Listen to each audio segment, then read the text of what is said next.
Le collectif des docteurs ivoiriens non recrutés était ce samedi en conclave. 2022, une lutte a été menée. 2023, ils remettent le couvert. Mais cette fois, avec une certaine maturité dans l'approche du recrutement ou du processus de recrutement. Le bilan 2022 a été fait, des perspectives ont été ébauchées. Le collectif des docteurs, conduit par le porte-parole, docteur Diakra Bogui, revient en long et en large sur tout ce qui a été acquis, sans perdre de vue l'objectif, qui est le recrutement de tous les docteurs. Mais ils avaient à leur côté le collectif des docteurs en situation de handicap, ceux qui ont, durant des années, fait plus d'efforts que tout autre humain. Ainsi, le collectif des docteurs ivoiriens, réuni ce samedi 21, fait des propositions et annonce qu'il est prêt à répondre à l'appel du ministre de l'enseignement supérieur Adama Diawara pour le recrutement de 2023. Ils sont en le concours. Écoutons les différents porte-paroles. Docteur Diakra et docteur Lou. Donc en ce début d'année, il nous fallait nous réunir pour ensemble réfléchir sur les actions à mener, tout en prenant le soin de faire le bilan des actions déjà menées et voir comment ce dialogue social initié par Monsieur le ministre de l'Enseignement supérieur puisse progressivement apporter des solutions aux problèmes du chômage des docteurs. Le collectif des docteurs non recrutés de Côte d'Ivoire a estimé qu'il fallait donc se réunir et échanger avec donc les docteurs en attente d'un recrutement. Donc il fallait faire le bilan de nos actions dans le cadre du dialogue social initié par Monsieur le ministre de l'Enseignement supérieur. Il nous fallait aussi dire merci, puisque nous, comme nous pouvons le constater, dire merci à l'État de Côte d'Ivoire pour les efforts consentis, notamment pour le recrutement régulier des docteurs, pour la construction des nouvelles universités, ce qui augure d'un lendemain assez rassurant.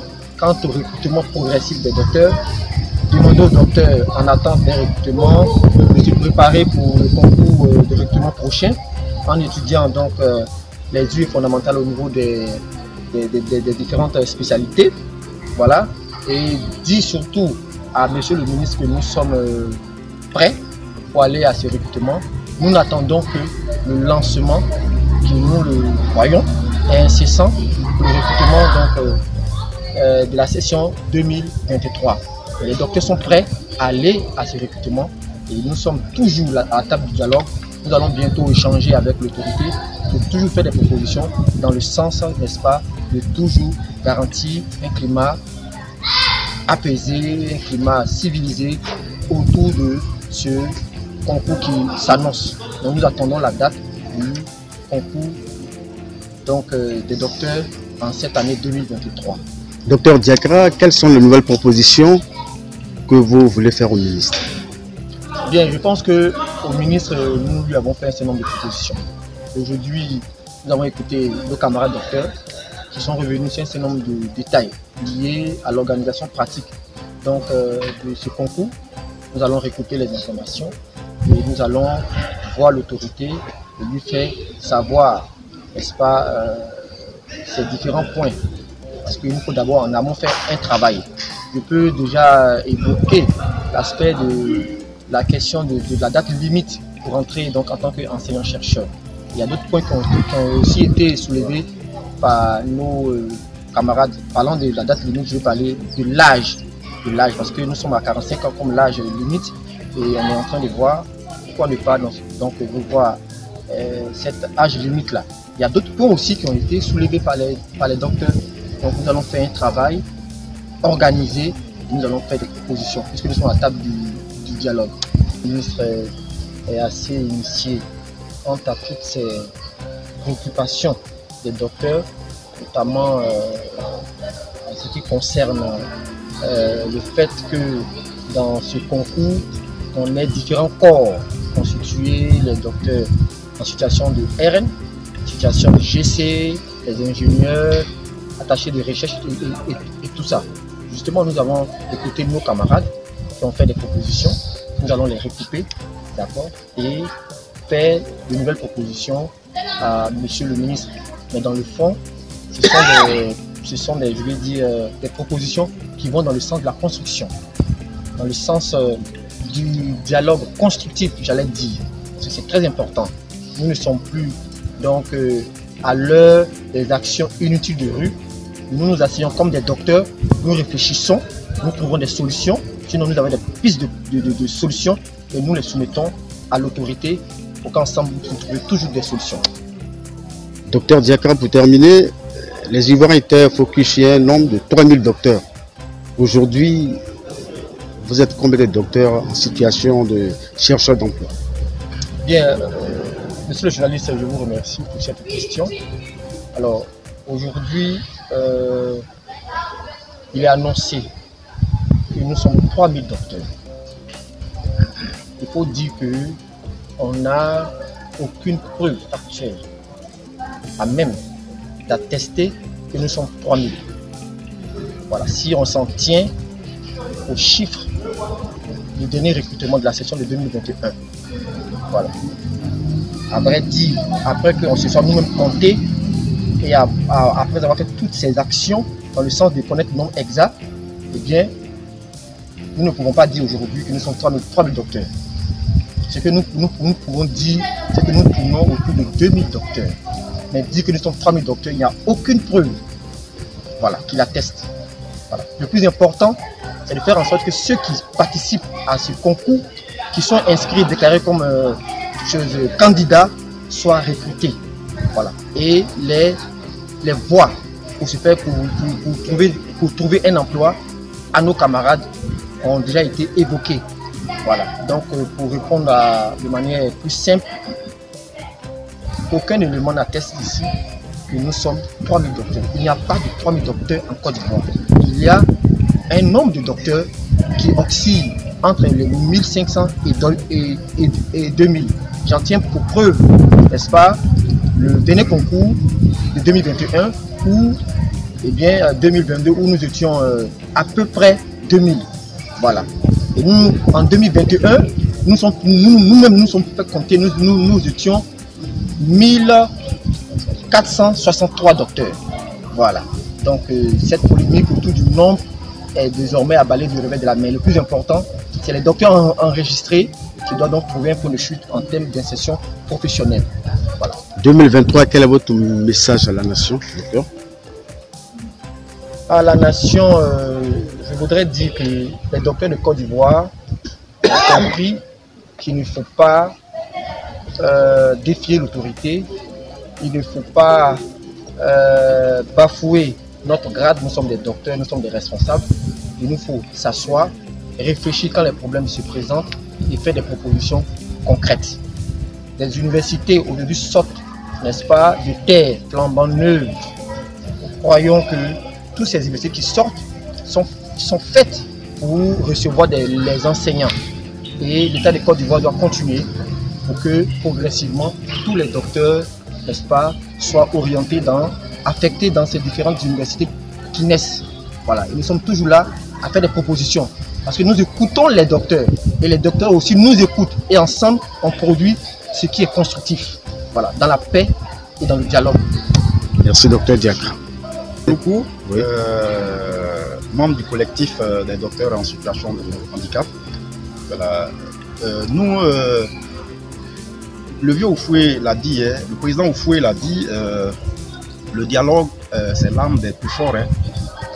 Le ministre, monsieur le ministre, avant même qu'il ne soit ministre, avait déjà engagé, je me rappelle bien, quand on avait lancé le processus de le collectif là, il était encore conseiller de monsieur le président, conseiller en charge de l'éducation, mais il venait toujours à nos rencontres. Voilà, donc, et puis Dieu faisant, il a été nommé ministre. Et depuis lors, il nous a toujours tendu la main. Vous voyez, on est sorti d'une réunion pratiquement en décembre 2022. nous sommes en 2023, début 2023, nous sommes réunis d'abord se souhaiter les vœux de 2023 et formuler aussi des vœux pour le ministre qui nous a toujours tendu la main. C'est ce qui vaut ma présence ici, parce que nous avions des candidats qui frappent à la porte aussi de l'enseignement supérieur. Donc cette réunion, cette rencontre nous a permis d'abord de faire le bilan de l'année 2022. Nous sommes en début d'année 2023, on va se projeter. Voilà, donc quelles sont les perspectives de 2023? Et nous savions bien qu'il y a un recrutement qui est programmé pour 2023. Et nous sommes déjà dans les préparatifs de ce recrutement pour le premier trimestre 2023. Donc du coup, il fallait qu'on se réunisse, entre nous et nos amis, faire le bilan et puis essayer de voir s'il y a de nouvelles propositions. Donc nous avions fait de nouvelles propositions. Sinon, nous avions amélioré les propositions déjà existantes et nous allons les porter devant le ministre pour qu'au fur et à mesure, quand on marche, au fur et à mesure, on s'améliore. Voilà, pour que nous puissions améliorer vraiment ce processus de recrutement qui pose, c'est devenu un problème public, hein. Voilà, un problème de santé publique. L'opinion pourrait se demander, mais quelle est la proposition urgente qui a été améliorée? Oui, la plus précise. Docteur Diakra l'a dit tantôt. Vraiment, ce recrutement a fait beaucoup de victimes, parce qu'il y a beaucoup de nos amis qui sont frappés par la limite d'âge. Voilà. Il y a des gens qui sont venus, en fait, des docteurs qui ont frappé à la porte 6 fois, 7 fois, 8 fois, et ils sont fort clos. Vous voyez quelqu'un qui a bénéficié vraiment de tous ces efforts parentaux, et puis au dernier moment, il ne pourra pas travailler pour pouvoir vraiment venir en aide à ses parents. C'est compliqué. Donc du coup, la limite d'âge, on souhaiterait que vraiment Monsieur le ministre puisse vraiment regarder ça de près pour que nos amis vraiment qui sont fort clos là, on puisse vraiment rallonger ça un peu pour pouvoir vraiment les recueillir. Docteur Loukou, pouvez-vous vous considérer comme des privilégiés dans ce lot? Oui. Docteur en situation de handicap. On veut être même la priorité des priorités, d'autant plus que, comme je l'ai dit tantôt, nous sommes des docteurs en situation de handicap. Vous voyez combien de fois, depuis l'école primaire jusqu'à maintenant, le nombre